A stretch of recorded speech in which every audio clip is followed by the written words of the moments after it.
Hello guys, chapter के and की हम पहुंच चुके हैं और कुछ टॉपिक्स और रह गए हैं इससे पहले कि हमारा चैप्टर खत्म हो। तो शुरू करते हैं हम अपने एंड के टॉपिक्स। आज हमें पढ़ना था बेसिकली चेंजेस। जो हमारे पास चेंजेस दो टाइप का होता है, एक केमिकल चेंज और एक क्या है, फिजिकल चेंज। तो आपसे पूछेगा केमिकल चेंज क्या होता है और फिजिकल चेंज क्या होता है। बेसिकली इस क्लास में हमने जितनी भी चीज़ें पढ़ी है ना, सारी की सारी फिजिकल चेंज है। डन। क्लास 10 में जब आप जाओगे तो वहाँ पे केमिकल चेंज पढ़ोगे। केमिस्ट्री का पहला ही चैप्टर है केमिकल रिएक्शन, ठीक है। तो वहाँ हम ये चीज़ें डिटेल में पढ़ेंगे। फिलहाल भी समझ लेते हैं कि फिजिकल चेंज और केमिकल चेंज होता क्या है। डन। आपने क्या करा, इस चैप्टर में मिक्सचर बनाया था, तो आपने से किसी ने शरबत बनाया हुआ अलग से। तो जब आपने शरबत बनाया तो कोई शरबत पी के बता सकता है ना कि शरबत में क्या क्या चीज़ें हैं।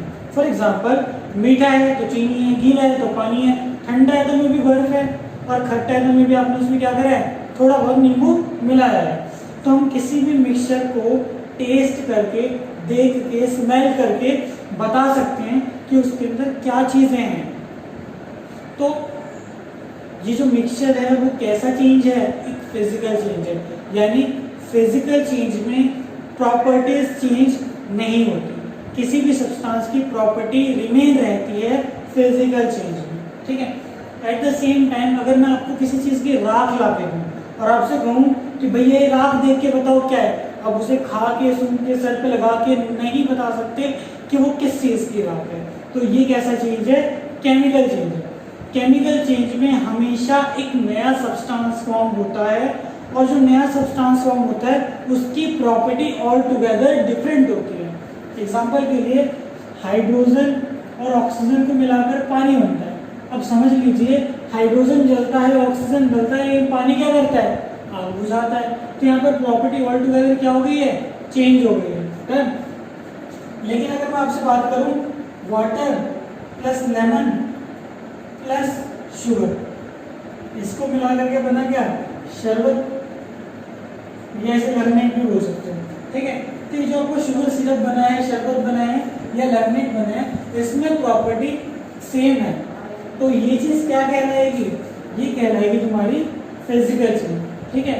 शरबत बनाने पे केमिकल प्रॉपर्टी चेंज नहीं होती, नया सब्सटेंस नहीं बनता, इसलिए शरबत बनाना एक कैसा चेंज है, फिजिकल चेंज है। याद रहेगा। तो शरबत बनाना कैसा चेंज है, फिजिकल चेंज है।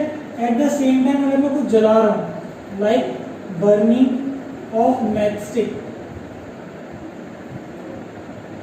तो अगर माचिस की तिल्ली जला रहा हूँ तो that is a chemical change, क्योंकि माचिस की तिल्ली जो जली है, जलने के बाद जो चीज़ है वो नहीं है, उसके पास पुरानी माचिस की तिल्ली की प्रॉपर्टी नहीं थी, वो दोबारा नहीं जल सकता, ठीक है। तो एक पॉइंट ये याद रखना है आपको कि चेंज दो टाइप के, केमिकल चेंज में नया सब्सटेंस बनता है, फिजिकल चेंज में नया सब्सटेंस नहीं बनता।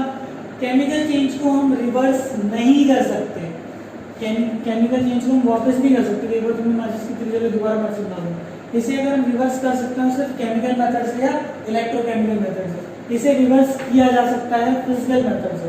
यही समझ लो, इसमें हम सेपरेट कर सकते हैं, इसमें सेपरेट नहीं कर सकते। तो ये बेसिक सी बातें हैं केमिकल चेंज और फिजिकल चेंज के बारे में। बेसिक एक और काम कर लेता था,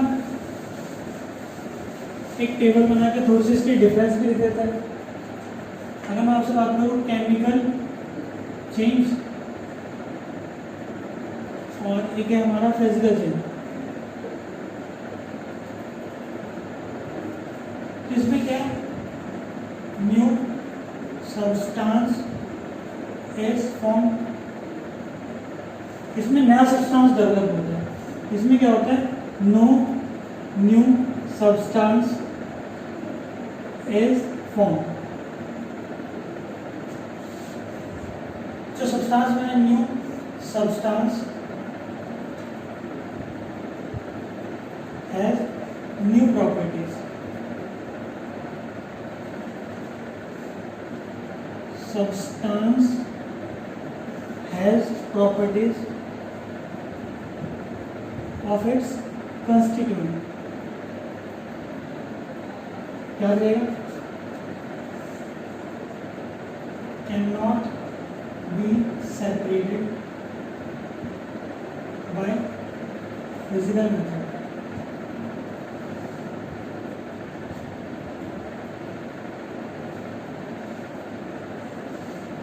कैन बी सेपरेटेड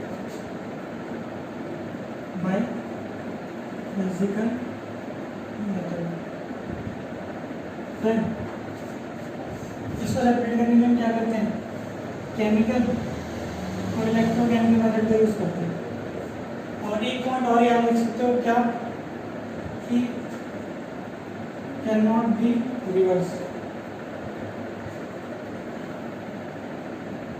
इसे रिवर्स नहीं कर सकते, ऐसे रिवर्स करने में बहुत मेहनत लगती है, तो इसमें क्या कर सकते हैं, कैन बी रिवर्स इजीली। याद रहेगा। तो ये बेसिक सी बातें हैं कि केमिकल चेंज और फिजिकल चेंज में क्या होता है और क्या नहीं होता।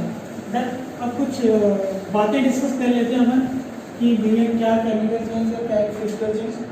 देन बर्फ पिघलना फिजिकल चेंज है केमिकल चेंज है। भैया बर्फ पिघलने के बाद भी वो पानी रहेगा, जब वो बर्फ था तो भी उसमें पानी की प्रॉपर्टी थी, और जब वो पानी है तब भी उसमें पानी की प्रॉपर्टी। तो यहाँ पे कोई केमिकल चेंज नहीं है, नया सब्सटेंस नहीं बना। आपने एक सेब काटा, केमिकल चेंज है फिजिकल चेंज है। सेब काटना फिजिकल चेंज है, काटने के उसे रख दोगे ना तो धीरे धीरे क्या होगा, सड़ना शुरू हो जाएगा, यही समझ लो। उसके ऊपर की लेयर ऑक्सीडाइज होने लगती है, ब्राउन होने लगती है। तो ये जो ब्राउन हो रहा है वो क्या है तुम्हारा केमिकल चेंज है। याद रहेगा। माचिस की तिली जला रहा है, फिजिकल है केमिकल है। अगेन नया सब्सटेंस बन रहा है, प्रॉपर्टी चेंज हो रही है, तो क्या है केमिकल चेंज है। याद रहेगा। ऐसे ही बहुत सारे एग्जांपल्स हैं। मोमबत्ती जल रही है, मूंग जल रही है या मोमबत्ती जला रहे हैं, तो फिजिकल चेंज केमिकल है। देखो उसमें जो पार्ट जल रहा है वो केमिकल चेंज है। कुछ मूंग पिघल के दोबारा जम जाती है, वो फिजिकल चेंज। कुछ मूंग खर्च हो रहा है, तो जो खर्च हो रहा है दैट इज अ केमिकल, और जो मूंग अपना स्टेट चेंज कर रहा है दैट इज अ फिजिकल। याद रहेगा। तो मोमबत्ती के केस में केमिकल चेंज भी हो रहा है और फिजिकल चेंज भी हो रहा है। ठीक है। ओवरऑल आपसे कहता है कोई मोमबत्ती जलना कैसा चेंज है, तो आपको पहले ही बता दूं, अगर किसी चीज के जलने की बात हो रही है तो that is a chemical change. याद रहेगा।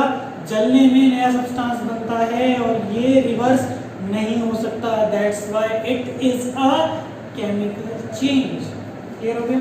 तो ये सारी बातें आपको पता होनी चाहिए, केमिकल चेंज क्या है और फिजिकल चेंज क्या है। और अगर कहीं पे कुछ एग्जांपल आएगा तो मैं बताऊंगा केमिकल चेंज कौन सा, फिजिकल चेंज कौन सा। फिलहाल हम आगे बढ़ते हैं। पहले बात करते हैं प्योर सब्सटेंस की। प्योर इनको हम चैप्टर के स्टार्ट में पढ़ चुके हैं। फिलहाल प्योर की बात करूं तो प्योर के दो फॉर्म होते हैं, एक होता है एलिमेंट, एक होता है कंपाउंड। डन। अगर मैं बात करता हूँ एलिमेंट की तो एक है basic single form of matter that can not be separated further by any method. Example sodium, potassium, lithium, oxygen, ये सारे के सारे क्या तुम्हारे एलिमेंट है। इन्हें हम किसी भी मेथड से अलग नहीं कर सकते, इन्हें हम और तोड़ नहीं सकते। Can not be separated further या ब्रोकन डाउन फर्दर। ठीक है। It is made up of two or more elements chemically combined with one another in a fixed ratio. याद रहेगा। इसमें क्या है, दो या दो से ज़्यादा एलिमेंट मिल जाते हैं। कैसे मिलते हैं, फिक्स रेशो में। अब इसके साथ एक चीज़ और देख लो, मिक्सचर भी देख ही लो तुम। मिक्सचर में भी क्या होता है, टू और मोर एलिमेंट्स और compounds physically combine in any ratio. एक बार मैं समझाना चाहता हूँ एलिमेंट के बारे में। पहले समझ लो कि एलिमेंट भी एक ही फॉर्म ऑफ मैटर होता है। जैसे सोडियम, तो उसमें सब कुछ सोडियम ही होगा, कुछ और नहीं होगा, तो उसको भैया ना अलग कर ही नहीं सकते। अगर उसमें कुछ है ही नहीं तो उसको तुम अलग क्या करोगे। आरी बात समझ। एक ही चीज़ से बनाओ, उसको अलग क्या करोगे। मैं कह रहा हूँ मेरे पास 4 किलो सोडियम है, तो जो भी निकालूंगा सोडियम ही निकलेगा ना, ऐसा पोटेशियम निकल के बाहर आ जाएगा। तो एलिमेंट की बात करूँ तो उसमें सिंगल फॉर्म ऑफ मैटर है जो प्योरेस्ट फॉर्म है, उसमें कुछ अलग नहीं हो सकता, ना फिजिकल मैटर है ना केमिकल्स है। अगर मैं बात करता हूँ कंपाउंड की, तो कंपाउंड में 2 या 2 से ज़्यादा एलिमेंट होते हैं, केमिकली कंबाइन होते हैं और एक फिक्स रेशियो में होता है। समझाने के लिए समझाता हूँ, H2O हर जगह H2O ही होगा। तुम कितनी भी प्यास लगे ना तो तुम H3O नहीं पियोगे, हमेशा H2O ही पियोगे। तो जो भी पानी आपको मिलता है वो पानी क्या होता है, हमेशा H2O होता है। जो कार्बन डाइऑक्साइड गैस है CO2 ही होती है, कार्बन मोनोऑक्साइड CO ही होता है, और सल्फ्यूरिक एसिड हमेशा H2SO4 ही होता है, कम ज़्यादा नहीं होता इसमें। लेकिन अगर मैं बात करता हूँ मिक्सचर में चाय है ना तुम्हारी, कलयुग का अमृत चाय, चाय क्या एक तरह से मिक्सचर है भैया। चाय का कोई फिक्स डेफिनेशन नहीं है कि चाय हर जगह एक ही होगा। किसी घर में चाय में अदरक डलती है, किसी घर में नहीं डलती। कहीं चाय में कुछ लोग चीनी ज़्यादा डालते हैं, कुछ लोग चीनी डालते ही नहीं, कहते हैं कि डायबिटीज है। समझ रहे मैं क्या कह रहा हूँ? किसी भी कंपाउंड में कंस्टिट्यूएंट उसके फिक्स नहीं होते, सॉरी मिक्सचर में कंस्टिट्यूएंट फिक्स नहीं होते, कंपाउंड में कंस्टिट्यूएंट हमेशा फिक्स होते हैं। कंपाउंड के कंस्टिट्यूएंट को कम ज़्यादा नहीं कर सकते। ये सब पढ़ने के बाद लास्ट चीज जो आपके सिलेबस में है, एग्जामिनेशन में पूछेगा नहीं, स्टिल मैं आपको बता देता हूँ, तो ये कि एलिमेंट के 3 फॉर्म होते हैं, तो मेटल, फिर एक नॉन मेटल और वन इज मेटल। ठीक है, अब मैं बोल रहा हूँ एक बार समझ जाओ। अगर मैं बात करता हूँ मेटल की, तो मेटल क्या होता है, good conductor of electricity. Metal generally room temperature पे क्या होते हैं, सॉलिड होते हैं। मेटल के पास क्या होता है, लस्टर होता है। ठीक है, मेटल मेलिएबल होते हैं, मेटल क्या होते हैं, डक्टाइल होते हैं। मेटल एक साउंड प्रोड्यूस करते हैं जिसे बोलते हैं सोनोरोसिटी। तो ये सब था मेटल। मेटल के एग्जाम्पल क्या, सोडियम, पोटेशियम, लिथियम। अब मेटल के कुछ एक्सेप्शंस भी हैं। मैंने कहा मेटल्स रूम टेम्परेचर पे सॉलिड होते हैं। एक अकेला मेटल जो रूम टेम्परेचर पे लिक्विड, उसका नाम क्या है, mercury. Mercury is a metal which is liquid at room temperature, ये एक्सेप्शन है। इसके अलावा मेटल जनरली हार्ड होता है, सोडियम, पोटेशियम, लिथियम बहुत सॉफ्ट होते हैं, इसे हम बर्थडे केक की तरह काट सकते हैं। क्या इतना सब कुछ तुमसे पूछेगा नहीं। मेटल मेलिएबल है, मेटल डक्टाइल, मतलब खींच के लंबा कर सकते हैं, मार के चपटा कर सकते हैं। तो दुनिया का सबसे मेलिएबल और डक्टाइल मेटल कौन सा है, इट्स गोल्ड, याद रहेगा।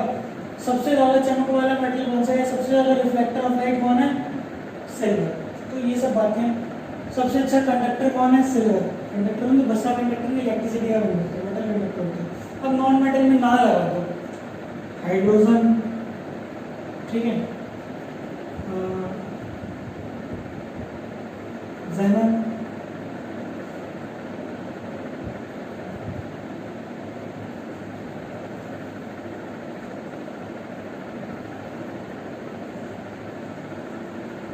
ब्रोमो, आयोडाइन, जितने भी है ना सारे के सारे क्या है, नॉन मेटल्स हैं। ठीक है, इनमें चमक नहीं होती, ये जनरली पोल कंडक्टर होता है। इसका भी एक एक्सेप्शन है, कार्बन का एक भाई है, मतलब कार्बन का एक एलोट्रोप है, that is called graphite. Graphite भी कंडक्टर होता है। ठीक है, तो ये बेसिक सी बातें हैं। ये ज़्यादातर गैसेस स्टेट में पाए जाते हैं या गैस में पाए जाते हैं। एक अकेला लिक्विड नॉन मेटल हमारा क्या, ब्रोमीन है। मेटल क्या है, जो कुछ कुछ मेटल की तरह होता है, कुछ कुछ नॉन मेटल की तरह होता है, उन्हें क्या बोलते हैं, मेटल। याद रहेगा, जो कुछ कुछ मेटल की तरह है, कुछ कुछ नॉन मेटल की तरह, उन्हें क्या बोलते हैं, मेटल बोलते हैं। तो ये बेसिक सी बात थी, मेटल नॉन मेटल की चीज़ मैंने बता दी और मेटलर्जी में बता दी। इसका एग्जाम्पल है जी, जर्मेनियम, सिलिकॉन। ठीक है, तो सिलिकॉन, जर्मेनियम इसके एग्जाम्पल्स हैं। तो ये बस इतना सा ही तुम्हारा चैप्टर था। तो आई गेस सारी चीज़ें कवर हो चुकी हैं। फिर भी अगर कोई क्वेरी हो, कोई टॉपिक तुम्हें लगता हो जो अच्छे से क्लियर नहीं हुआ, तो आप मेरे से पूछ सकते हो। मैंने जितने भी टॉपिक्स चैप्टर में एक्सप्लेन करें हैं, वेटेज वाइज करें हैं, बहुत सारी चीज़ें वेटेज नहीं है, लाइक दस ये कोई एग्जाम में आपसे नहीं पूछता है, 8वीं क्लास में पूछ चुका है, 10वीं में अच्छे से पूछेगा। तो फिर भी एक बार बुक में है तो एक बार पढ़ लेना, कुछ पूछता नहीं है स्टिल। अगर है तो कहीं से पूछा जा सकता है, आज नहीं पूछा, अब तक नहीं पूछा तो आगे पूछ सकता है। ठीक है, तो मैंने रफली बताई दी कितना क्या है। ठीक है, कंपाउंड में, मिक्सचर में तुम्हारा होमवर्क भी ये है। ये सारे डिफरेंसेस चैप्टर में जितने भी है सारे करने हैं, कोई चीज़ नहीं समझ में से पूछनी भी है। ठीक है, अब एक बार एनसीईआरटी एक्सरसाइज के कुछ क्वेश्चन से मूवमेंट डिस्कस कर लेते हैं, सो दैट की चैप्टर एटलीस्ट ऑनलाइन क्लास में तो खत्म हो ही जाएगा।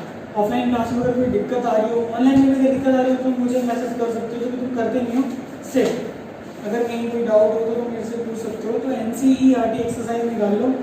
जो क्वेश्चन बेटा थ्योरेटिकल होते हैं वो डिस्कस कर लेंगे, ओनली और जो न्यूमेरिकल हैं वो करवा दूँगा बोर्ड पे, क्या मुद्दे पे आते हैं। Which of the following are chemical change, chemical change बताना है। प्लांट की ग्रोथ केमिकल है, फिजिकल है, केमिकल चेंज। ऑब्वियसली बात है, बहुत सारी चीज़ें खाता है, बहुत सारे रिएक्शंस होते हैं, केमिकल चेंज है। लोहे का जंग लगा, रस्टिंग ऑफ आयरन कैसे चेंज है, केमिकल चेंज है, क्योंकि नया सब्सटेंस फॉर्म होता है। Mixing of iron flix and sand, मिट्टी में लोहा मिला दो, फिजिकल चेंज है, केमिकल चेंज है। भैया लोहा मिला के कुछ और नहीं बनेगा, लोहा ही रहेगा, कैसे चेंज है, physical change. Cooking of food chemical change है, खाना बन रहा है तो उसकी प्रॉपर्टी चेंज हो जाती है, केमिकल चेंज है। हाँ, कुछ कंपाउंड नहीं बनेगा इसमें, लेकिन ये है chemical change. Digestion of food भी केमिकल चेंज है। Freezing of water physical change है। Burning of candle chemical change है।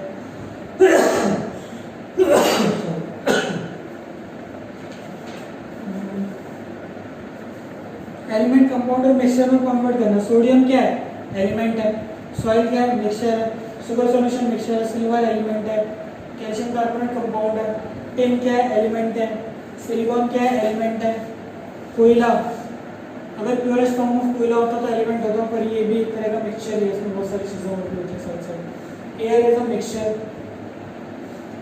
Soap is a mixture again. Methane is a compound. Carbon dioxide is a compound. Blood is a mixture. ये सारी चीज़ें मैंने आपको बताई। क्वेश्चन नंबर 9 पहले हम उल्टे से कर रहे हैं। Which of the following show Tyndall effect, तो जो आपका कलर होता है वो टिंडल इफेक्ट दिखाता है। सॉल्ट सॉल्यूशन है, नहीं दिखाएगा, नहीं दिखाएगा। तो मिल्क भी दिखाएगा। कॉपर सल्फेट सॉल्यूशन नहीं दिखाएगा, सॉल्यूशन एक तरह का। स्टार्च दिखाएगा, स्टार्च सॉल्यूशन, एक्चुअली में नाम सॉल्यूशन लिखा है लेकिन है एक तरह का कलर, याद रहेगा। आंसर क्या है, बी और डी। अगला कह रहे हैं सॉल्यूशन बताओ, तो सॉल्यूशन क्या है इनमें से, एक तो ई है, soda water is a solution, और बस ये सॉल्यूशन ई होगा। और अगर थोड़ा बहुत अगर बहुत चेक कर लेना, सी वॉट हो सकता है। ई का कंफर्म है, बी का डाउटफुल है। विच of the following materials follow the category of pure substance. अब प्योर सब्सटेंस में कौन आते हैं, दो ही आते हैं, मिक्सचर और एलिमेंट। तो आइस नहीं है, मिल्क नहीं है, आयरन है, हाइड्रोक्लोरिक एसिड है, कैल्शियम ऑक्साइड है, मरकरी है, ब्रिक नहीं है, वुड नहीं है, एयर नहीं है। क्या क्या है, डी ई एफ, तो सी डी ई एफ ये चार चीजें प्योर सब्सटेंस में काउंट होंगी, बाकी सारी प्योर सब्सटेंस में काउंट नहीं होंगी। How would you confirm that colourless liquid given to you is pure water? How would you confirm that pureness liquid given to you? How would you confirm that pureness liquid given to you is pure water? Pure water को हम P के बता सकते हैं कि pure water है, या इसका हम टेस्ट कर सकते हैं पीएच पेपर पे, इसकी पीएच वैल्यू 7 मिलती है। तो ये मिल गया है, पानी आग बुझा के देंगे तो बुझ जाएगा, तो वाटर है, डन। तो ये तरीका, वैसे अगर कोई स्पेसिफिक तरीका होगा तो मैं बता दूंगा। होमोजीनियस और हेट्रोजीनियस बताना है। Soda water homogeneous, would heterogeneous, air, देखो एयर को होमोजीनियस मानते हैं तो है हेट्रोजीनियस, है होमोजीनियस लिखते हैं। सॉइल भी हेट्रोजीनियस है, विनेगर होमोजीनियस है, फिल्टर्ड टी हेट्रोजीनियस है। Explain the following giving example. Saturated solution क्या होता है, वो सॉल्यूशन जिसमें और सॉल्यूट नहीं मिल सकता, that is called saturated solution. Pure substance single form of matter से बनने वाले को प्योर सब्सटेंस बोल सकते हैं, जिन्हें केमिकली और फिजिकली अलग नहीं कर सकते, सिर्फ केमिकली अलग कर सकते हैं। कलर क्या है, कलर होमोजेनियस दिखता है लेकिन हेट्रोजेनियस मिक्सचर है। सस्पेंशन क्या है, हेट्रोजेनियस मिक्सचर है। डन। आगे एक टेबल दे रखी है, what mass of potassium nitrate would be needed to produce saturated solution of 50 gram of water. देखो ध्यान से, 100 ग्राम वाटर में 62 ग्राम चाहिए था, तो 50 ग्राम में कितना चाहिए होगा, 62 का आधा 31 ग्राम में आएगा। 100 में देखो टेबल, देखो टेबल 313 के नीचे कितना लिखा है, 62, तो 100 में 62 चाहिए, 50 में कितना चाहिए होगा, हाफ कर दो 31। Pragya make saturated solution of sodium chloride टेयरलेस solution room temperature, she observe cools. Cool होने में सॉल्युबिलिटी कम हो जाएगी, पता है ना, गर्मी बढ़ाने से सॉल्युबिलिटी बढ़ जाती है, गर्मी घटाने से सॉल्युबिलिटी घट जाती है। Find the solution of each salt, find solubility salt which salt has highest solubility at this temperature. 293 पे किसकी सबसे ज़्यादा सॉल्युबिलिटी देख के बता दो बेटा। सबसे ज़्यादा सॉल्युबिलिटी है अमोनियम क्लोराइड की, वही बताना था। What effect changed on the solubility of a salt, गर्मी बढ़ाने पर सॉल्युबिलिटी बढ़ जाएगी, गर्मी कम करने पर सॉल्युबिलिटी भी क्या हो जाएगी, कम हो जाएगी। अब चाय बनाने में क्या क्या स्टेप लेते हो बता देना है। आगे कह रहे हैं which technique you will use for separation of, इनके सेपरेशन के लिए आप किस टेक्निक का इस्तेमाल करोगे। पहला है sodium chloride from salt solution, पहला क्या है sodium chloride from it solution of water, तो बीएस का इस्तेमाल किसका इस्तेमाल करने वाला है, इवेपोरेशन का। दूसरा ammonium chloride from mixture of sodium chloride and ammonium chloride, sublimation का। Small pieces of metal magnetic separation में यूज कर सकते हैं। Different pigments chromatography, butter from milk chromatography, oil from water immiscible separating from का इस्तेमाल कर लो। Tea leaves from tea filtration का इस्तेमाल। Iron fin from sand, iron fin को सैंड से कैसे करते हैं, magnetic separation. Wheat fin from earth, winnowing से अलग कर दो। फाइन मड सेडिमेंटेशन और डिमेंटेशन से अलग हो जाएगा। तो ये था तुम्हारा बेसिक सा चैप्टर, जो बहुत बेसिक सा ही था और बहुत बेसिक से नहीं खत्म हो गया। डन। इसके अलावा चैप्टर के इन बिटवीन भी कुछ क्वेश्चंस है, मैं सजेस्ट करूंगा कि क्वेश्चन सॉल्व करें। क्वेश्चन में 2-3 चीज़ें मैंने नहीं कराई। एक तो टेबल है, टेबल 3.1 की टेबल 3.1 आपको याद करनी है और याद कर लेना बहुत बढ़िया रहेगा। और दूसरा ये चीज़ें डायग्राम मेरे से बनता नहीं है, मैं बेसिकली चलो ठीक है मैं वीडियो के बीच में डायग्राम एडजस्ट कर दूँगा। तो मिलते हैं अगली क्लास में, तब तक के लिए आपका यही होमवर्क है कि जितना मैंने कहा उसको रिपीट करो, नोट्स बनाओ और पढ़ाई करो। ठीक, मिलते हैं अगली क्लास में, तब तक के लिए बाय।